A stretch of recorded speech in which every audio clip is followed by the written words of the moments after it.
The moment an avoidant partner reappears, you possess all the influence they assumed you would never obtain.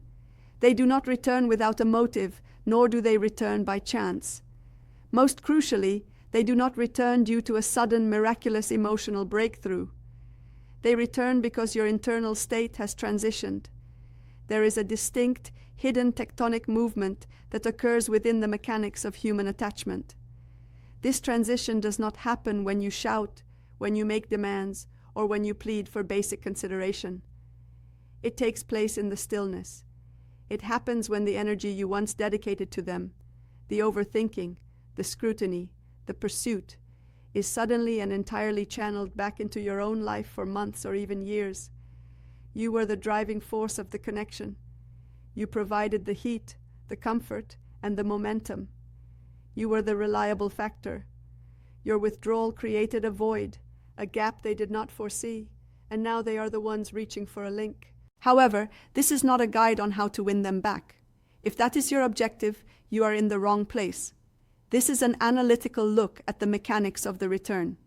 We are going to examine why your quietness is more potent than any dispute you ever had, and why the version of you they abandoned is no longer there to rescue them from their own choices. We are investigating how you transition from a state of anxious attachment, where you are desperate to be picked, to a stronghold of self-respect, where you are the one making the choice.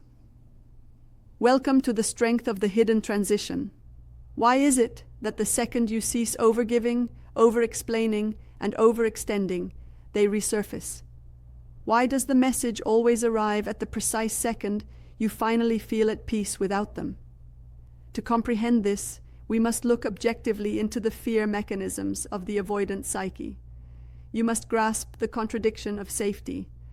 An avoidant person functions on a central paradox.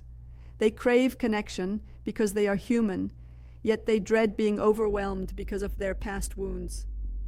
When you were present, pursuing, and available, you represented that overwhelming force. Your affection, your requirements, and your logical desire for intimacy felt like a tide, threatening to pull them under. Consequently, they retreated. They sought the security of the shore, convinced that if they could just find enough space, they would feel at ease. Initially, they did. They felt the liberation of independence. But here is the reality of that ease. It is fleeting. Relief is not the same as joy. It is merely the lack of immediate stress. When you finally stop the chase, you eliminate that stress. But you also withdraw something else, something they took for granted and relied upon to stabilize their own internal state, the emotional supply. You were their safety net. You were the assurance that no matter how far they drifted, you would be waiting on the sand with a towel, ready to offer warmth. As long as you were hurting and waiting, they felt secure. Your pain served as evidence of their importance. Your waiting was proof of their dominion. Avoidants return because their internal alarm system is triggered not by your closeness, but by your disappearance. They assumed you would stay accessible indefinitely.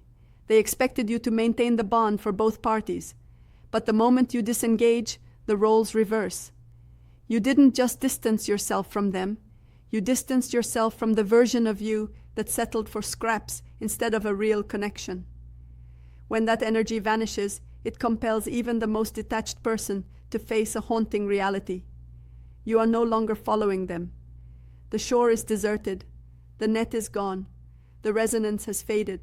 And that quiet becomes more deafening than every talk you once begged to have.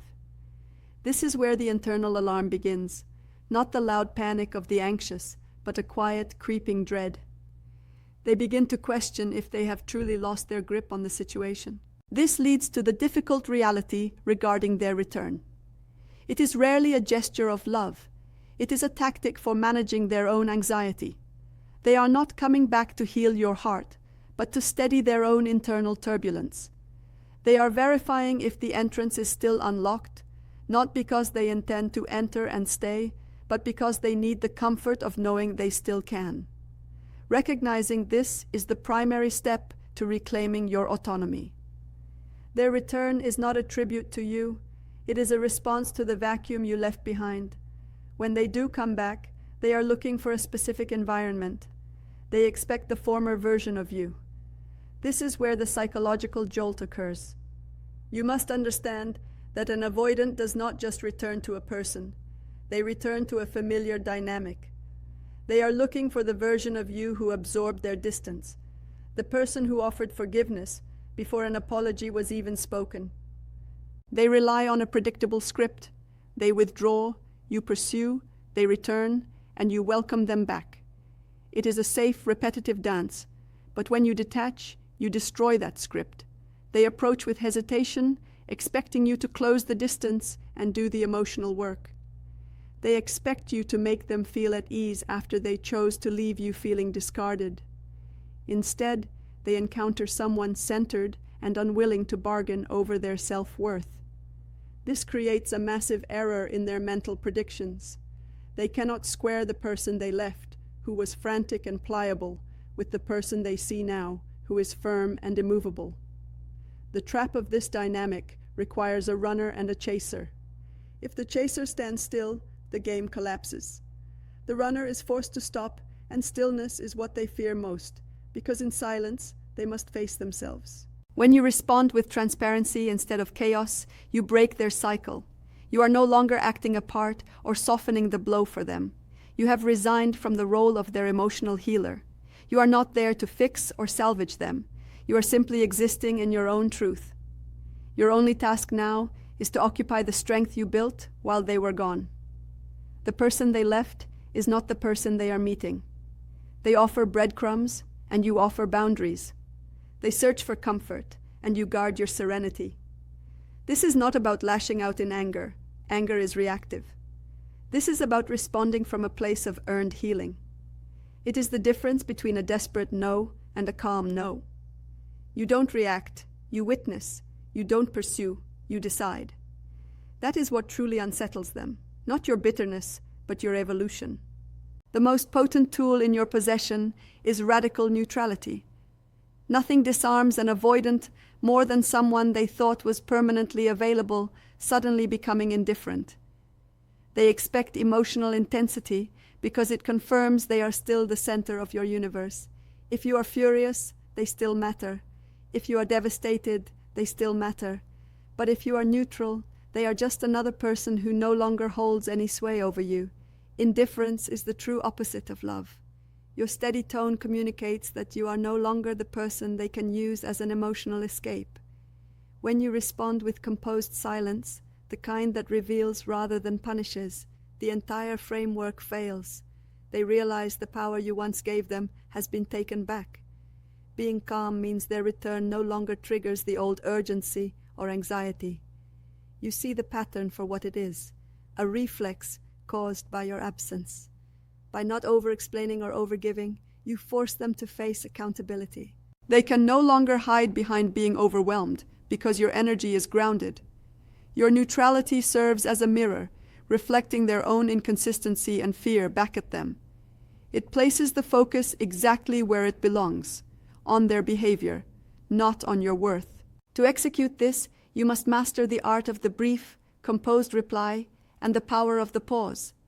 When they reach out with a low-effort message, they are simply testing to see if they still have a hold on you. Do not give them that satisfaction. If you reply instantly, you signal that you were waiting. If you reply much later because you were occupied with your own life, you signal that they are no longer a priority. Practice energy economics. Do not pay a high price for low-quality behavior. If they send a breadcrumb, do not bake them a loaf of bread in return. Simply acknowledge it politely and move on.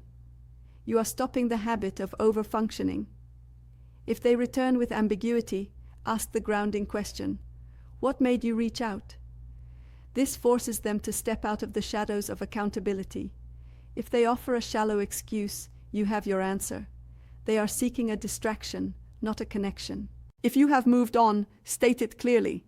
I am not interested in revisiting this. Notice the lack of blame. You are simply stating a fact. This takes the power back entirely. Finally, learn the move of walking away first. End the interaction on your terms. This removes their remaining leverage and proves that you are the one who controls access to your life now. You have realized that empathy without boundaries is just self-betrayal. You are refusing to reopen your heart to someone who treated it as a convenience. You can forgive them, but you do not have to grant them re-entry. Access to you is a privilege, not a right. Avoidants may try to substitute intensity for consistency, offering a week of affection to make up for a month of silence. Do not accept the deal. Consistency is the only currency that matters now. Sometimes the strongest response is no response. Your silence is a declaration that you are finished participating in inconsistency. It is the sound of you returning to your own peace. This moment of their return is not a reunion. It is a graduation. It is the final proof of how much you have grown. You have shifted from needing to be chosen to being the one who chooses. You no longer require their apology for closure or their return to feel worthy. You have ascended to a level where their games no longer have any impact. You haven't just won the game, you have left the arena. You are playing a different sport now, one where stability is the standard and peace is the ultimate prize. That is true power. The evolution you are experiencing is the final transition from being a victim of your own kindness to becoming the guardian of your own soul. You spent a lifetime operating as an emotional first responder, rushing into the wreckage of other people's lives while your own house was quietly burning to the ground. You were the one who remembered the small things, the one who apologized first even when you weren't wrong, and the one who stayed up late wondering why the love you gave so freely never seemed to find its way back to you. But the person who lived for the approval of the ungrateful has finally walked away. Let us discuss the final signs that you have successfully moved into this era of untouchable peace. First, you have stopped seeking closure from people who are committed to misunderstanding you. You used to believe that if you could just find the right words, they would finally see the pain they caused.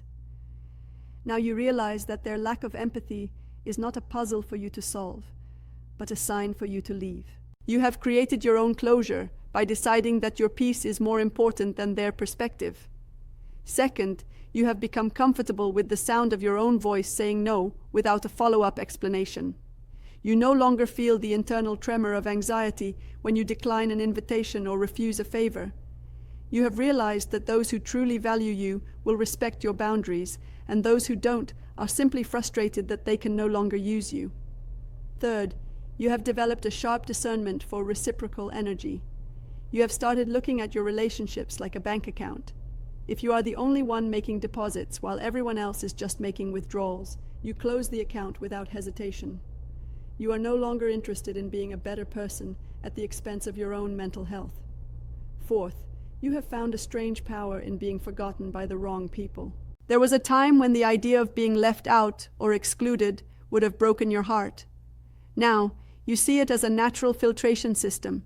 If people stopped calling you when you stopped being convenient, you recognize that as a victory, not a loss. You are no longer mourning the end of one-sided connections. You are celebrating the extra space you now have for yourself.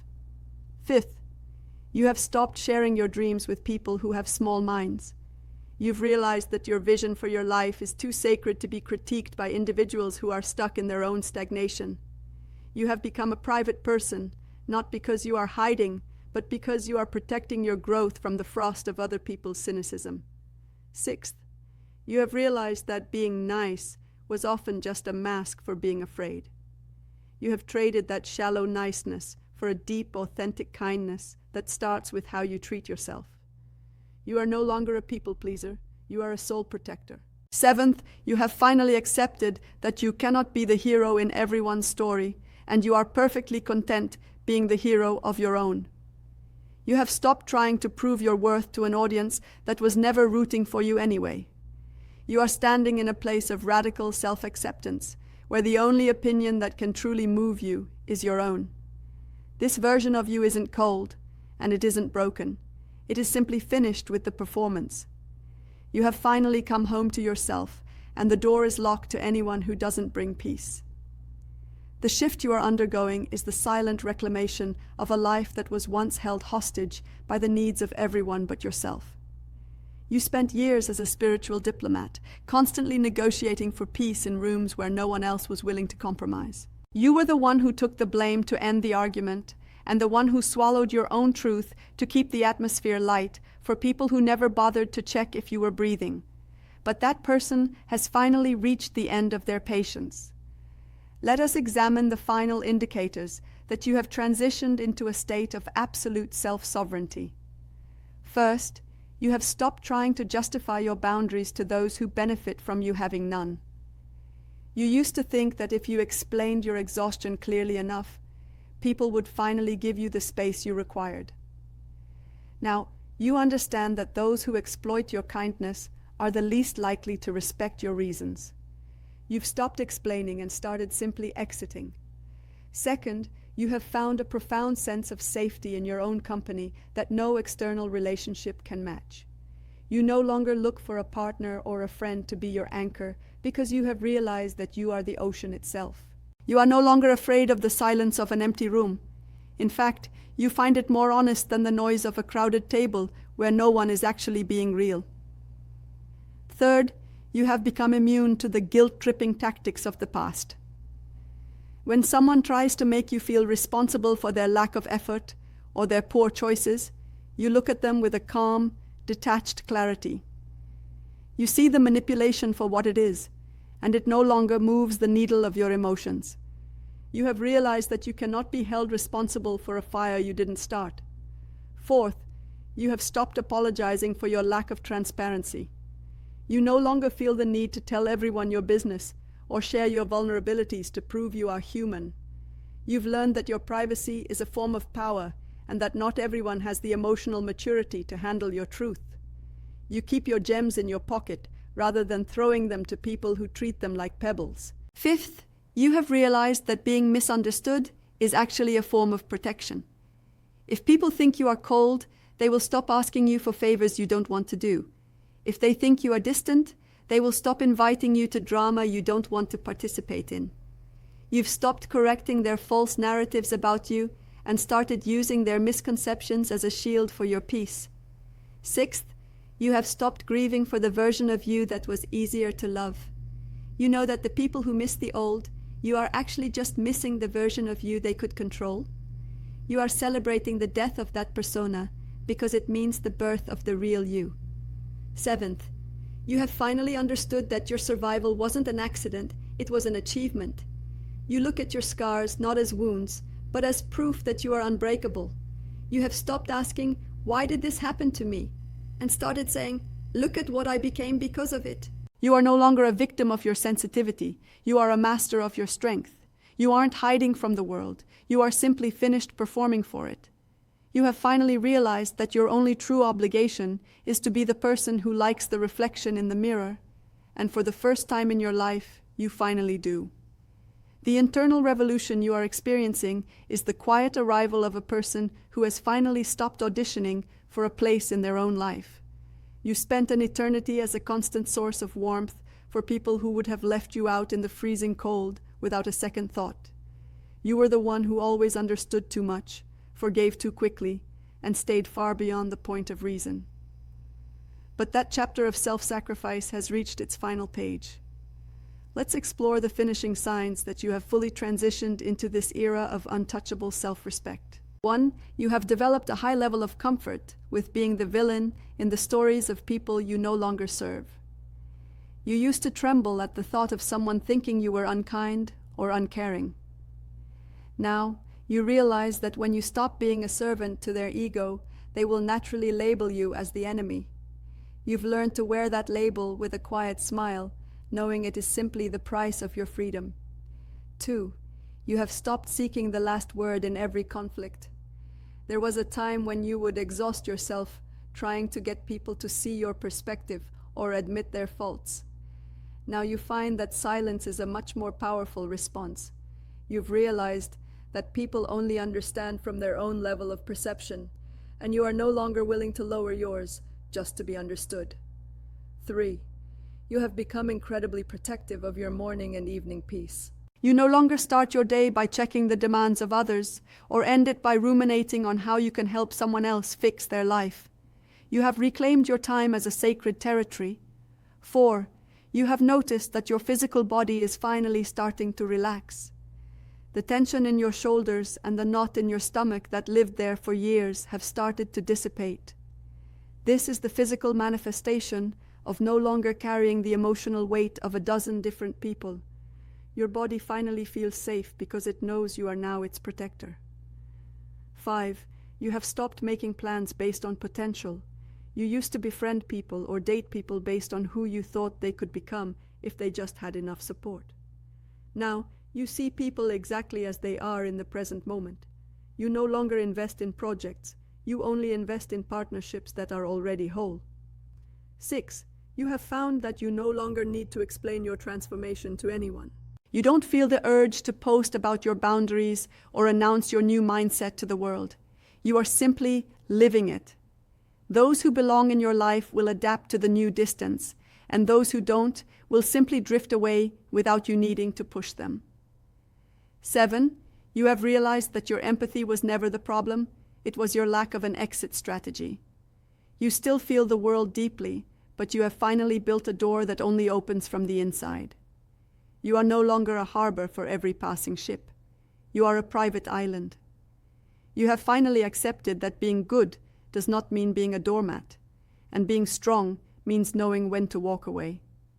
You aren't cold, you aren't bitter, and you aren't broken. You are simply, finally, your own priority.